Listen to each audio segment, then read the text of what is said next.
What is up, people YouTube? It is I, Super Mariozilla, or you can call me Vinny, and today we're going to take a look at the Marvel Legends Spider-Punk.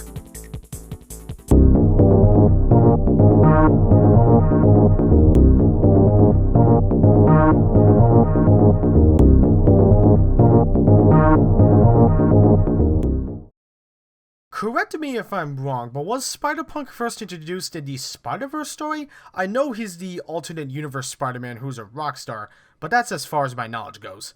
I unfortunately have not read any of the Spider-Verse comics, so my knowledge is very limited.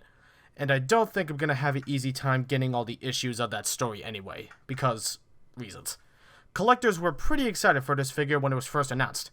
But is the figure any good? We're here to find out. Let's take a closer look. Spider-Punk uses the Pizza Spider-Man mold, which is fine, there's no big deal there, but the shoes, the head, and the hands are brand new. The head is a really nice sculpt and the paintwork is well done. The silver spikes have a nice sculpt, but the bases of the paint could have been a bit better. But that's just a nitpick. The chest is a semi-muscular sculpt and the paintwork again is well done. The jacket looks okay, again really nice sculpt and the paint is not too bad, but it is misaligned, which is unfortunate. The back of the jacket is well done, very awesome. My favorite part of the figure by far. Could not be happier with that. The arms are a semi-muscular sculpt and the paintwork again is decent, but it is a bit dirty-ish.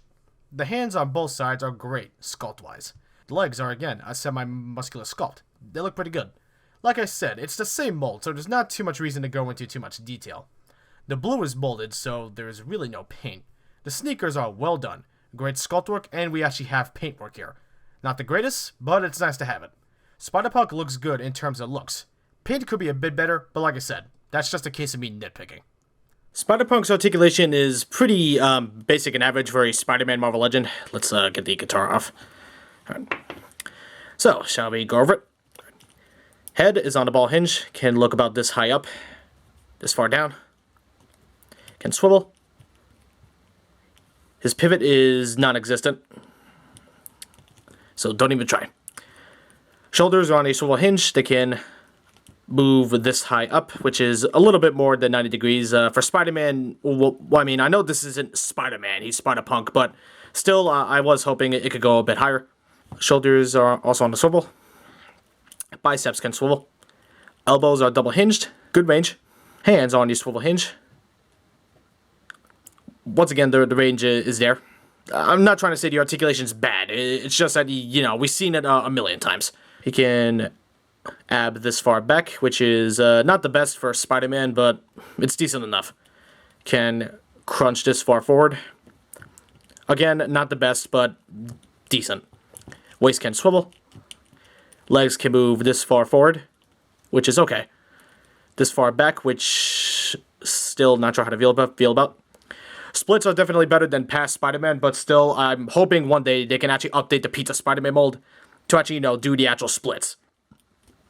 You know, it's Spider-Man. Like, how come we don't have the splits?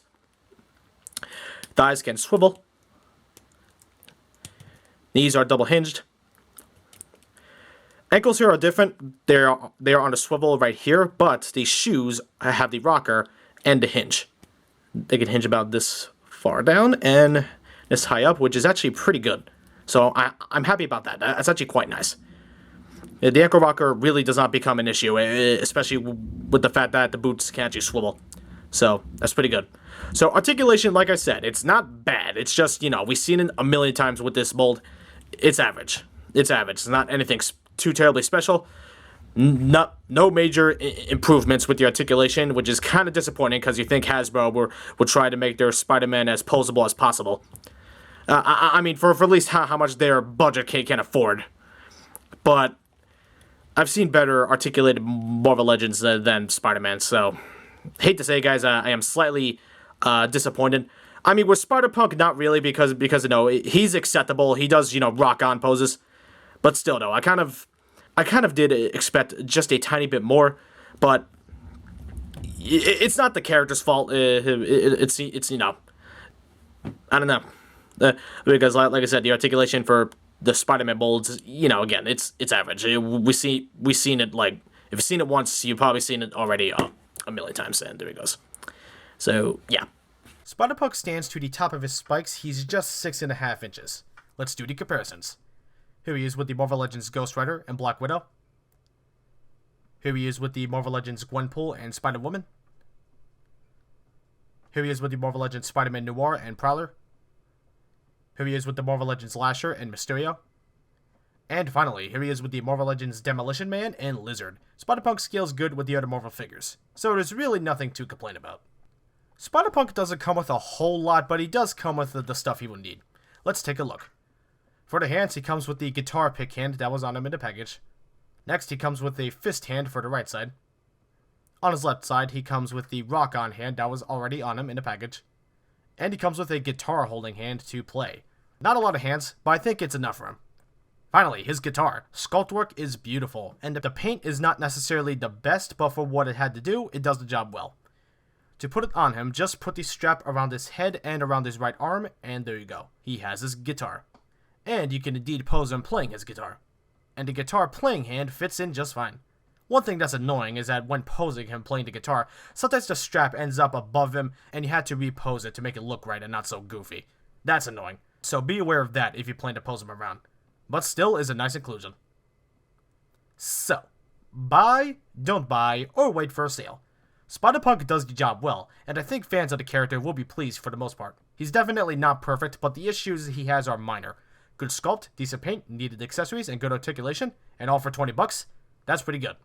So if you're a fan of the Spider-Verse and want to get all the Spider-Man, you definitely want to pick this guy up, because Marvel Legends Spider-Man, I swear, sell like hotcakes. I'll give him a 8 out of 10. Well, that's it. Thanks guys and gals so much for watching. If you liked this video, hit that like button. If you would like to be updated on when new videos goes up, be sure to subscribe. If you want to be notified when new videos go live, be sure to hit that bell icon. And if you want some behind the scenes stuff, be sure to follow me on Instagram. Link to it is down below. I'll see you all in the next video. Peace out.